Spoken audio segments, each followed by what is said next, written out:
السلام عليكم ورحمة الله وبركاته. طريقة عمل علب برياني دجاج. عندنا هنا البصل نخله على النار، نقلب البصل حتى يتغير لونه شوي.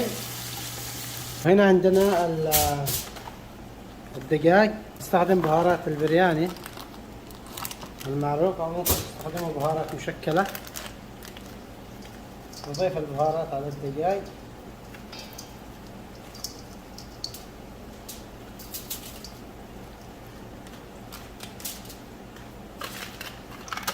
نضيف الزبادي. هنا بعد ما تبلت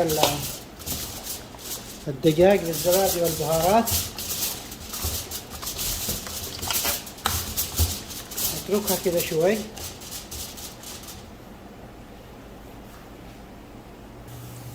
عندي هنا كركم وثوم وزنجبيل، كركم طازة أو زنجبيل طازة وثوم. أفرمهم كده خشن شوي وأضيفهم على البصل. الحين أضيف الدجاج. بسم الله.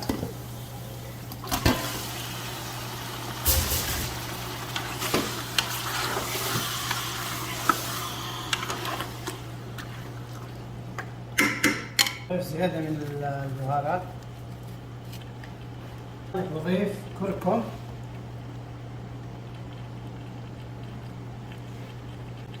ونضيف الملح حسب الحاجة.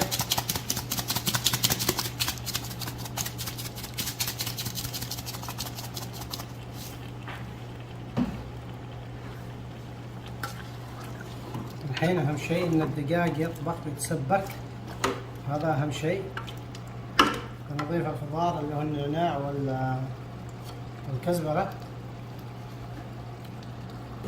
طبعا الحين أنا كتمت القدر هنا عشان يستوي الدجاج أو يصبح 3/4 استواء. وهنا علشان أسلق الرز أضيف الهيل، أضيف كذلك الزيت.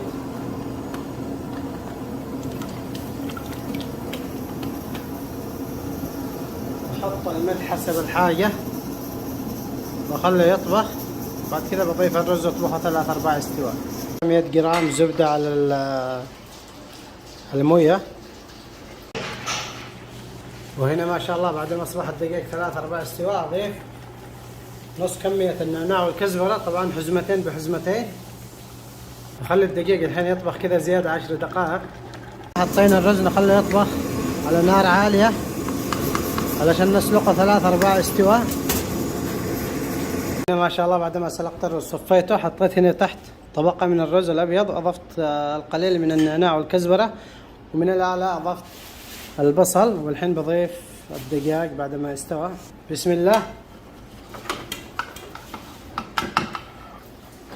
هنا عندي الدجاج بعد ما يستوى.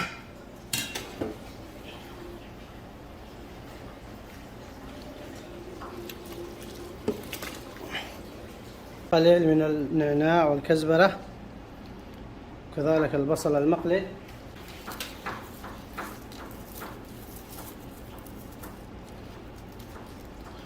وآخر شيء أضيف طبقة الرز المتبقية.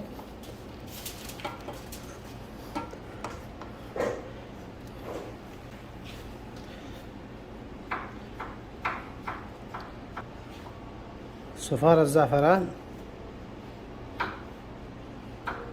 القليل من البصل. خلاص الحين بسم الله ما شاء الله. يا سلام يا سلام، البرياني صار جاهز الحين. بسم الله. يا سلام يا سلام.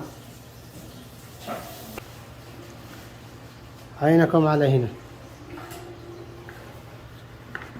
ما شاء الله ما شاء الله.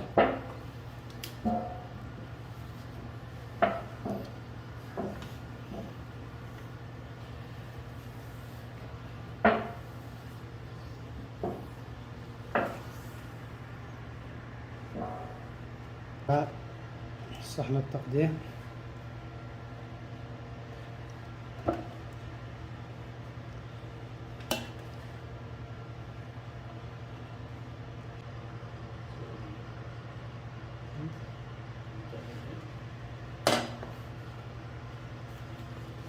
ما شاء الله.